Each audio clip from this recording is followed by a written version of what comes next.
مطلق جمع کے لیے استعمال ہو رہا ہے یا واو دونوں کو آپس میں دونوں کی ترتیب کو بتانے کے لیے آ رہا ہے۔ جب شک پیدا ہو گیا تو شک کی وجہ سے طلاق واقع نہیں ہوا کرتی، لہٰذا ایک طلاق واقع ہوگی۔ البتہ جو دوسری صورت ہے اس صورت میں وہ کہتے ہیں کہ پہلے اس نے یہ کہا انتی طالقن واحدتن و واحدتن ان دخلت الدار، پہلے اس نے طلاق کا لفظ بول دیا، اب بعد میں وہ کہتا ہے ان دخلت الدار، یہ ان دخلت الدار کہہ کر اس نے پہلے کلام کو تبدیل کر دیا۔ پہلے کلام کا تقاضا یہ تھا کہ ابھی طلاق واقع ہو جائے، لیکن اس نے شرط کا تذکرہ کر کے بالکل ہی کلام کو بدل دیا اور اس کو ایک شرط کے ساتھ مقید کر دیا۔ لہٰذا یہاں پر دوسری صورت میں دوسرا جملہ پہلے جملے کو تبدیل کر رہا ہے، لیکن پہلی صورت میں دوسرا جملہ پہلے جملے کو دوسری صورت میں پہلا جملہ جو ہے،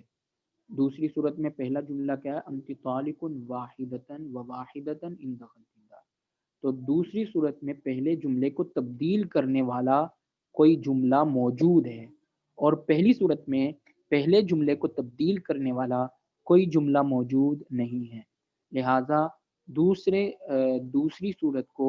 پہلی صورت پر قیاس نہیں کیا جا سکتا۔ کیوں نہیں کیا جا سکتا؟ کیونکہ دوسری صورت میں پہلے جملے کو دوسرا جملہ آ کر تبدیل کر رہا ہے، لیکن پہلی صورت میں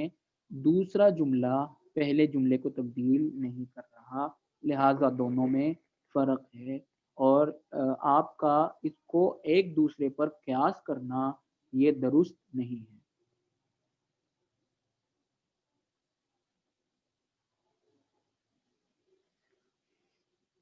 دیکھ لیجئے، اگر ولو قال لها، اگر اس نے کہا ان دخلت الدار فانت طالق، اگر تم گھر میں داخل ہوئی تو تمہیں طلاق ہے ایک اور ایک، پھر وہ داخل ہو گئی تو اس پر ایک واقع ہو جائے گی امام صاحب کے نزدیک، اور صاحبین فرماتے ہیں دو واقع ہوں گی، اور اگر اس نے کہا اپنی بیوی سے دوسری صورت انت طالق واحدتن و واحدتن، تمہیں ایک اور ایک طلاق ہے، ان دخلت الدار، اگر تم گھر میں داخل ہوئی پھر وہ گھر میں داخل ہو گئی تو اس کو دو طلاقیں ہو جائیں گی بالاجماع،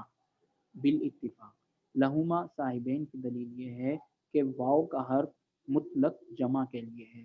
فتعلقن جملتن، لہذا اس نے تمام طلاقوں کو معلق کر دیا ایک ہی جملے کے ساتھ۔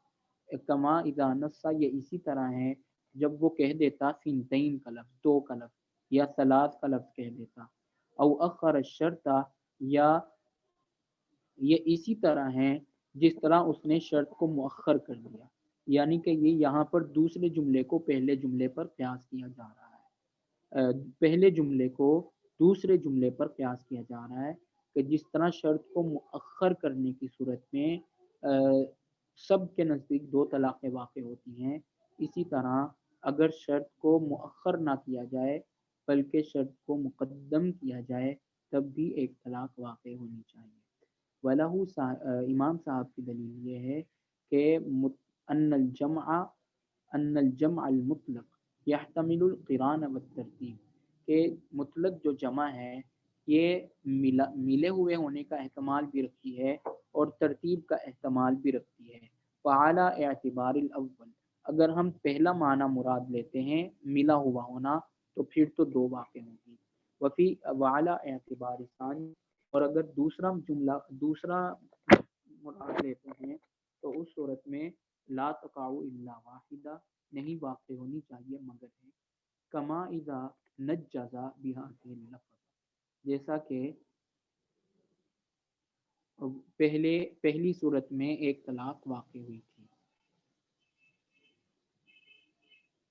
فلا يقع الزائد على الواحدة، لہذا نہیں زائد واقع ہوتی ایک پر، ایک سے زائد واقع نہیں ہوتی شک کی وجہ سے، بخلاف اس صورت کے، دوسری صورت کے خلاف جبکہ اس نے شرط کو مؤخر کیا ہے، لأنه، اس لیے کہ مغیر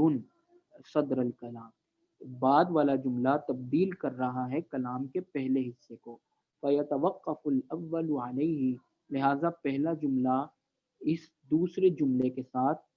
اس دوسرے جملے پر موقوف ہو گیا، فیقعن جملتاً لہذا واقع ہو جائیں گی بیک وقت، ولا مخیرہ اور نہیں تبدیل کرنے والا اس صورت میں جبکہ شرط کو مقدم کیا گیا ہے، فلم یتوقف لہذا دونوں طلاقیں ایک ہی شرط کے ساتھ ایک ہی شرط پر موقوف نہیں ہوں گی۔ اب یہاں سے یہ بتا رہے ہیں کہ اگر واو نہ لے کر آیا بلکہ کہا انتی طالق واحدتاً فواحدتاً، تو اس میں دو اقوال ہیں۔ ایک قول ہے امام کرخی رحمۃ اللہ علیہ کا، امام کرخی رحمۃ اللہ علیہ فرماتے ہیں اس میں بھی یہی اختلاف ہوگا، جبکہ دوسرا قول ہے فقی ابو اللیث سمرقندی رحمۃ اللہ علیہ کا، وہ یہ فرماتے ہیں کہ سب کے نزدیک بالاتفاق اگر فا کا لفظ لے کر آتا ہے تو وہاں پر ایک ہی طلاق ہوگی، کیونکہ فا ترتیب کے لیے تعقیب کے لیے لایا جاتا ہے، فا جمع کے لیے نہیں لایا جاتا۔ اور صاحب کتاب فرما رہے ہیں کہ صحیح قول وہ فقی ابو اللیث سمرقندی رحمۃ اللہ علیہ کا ہی ہے۔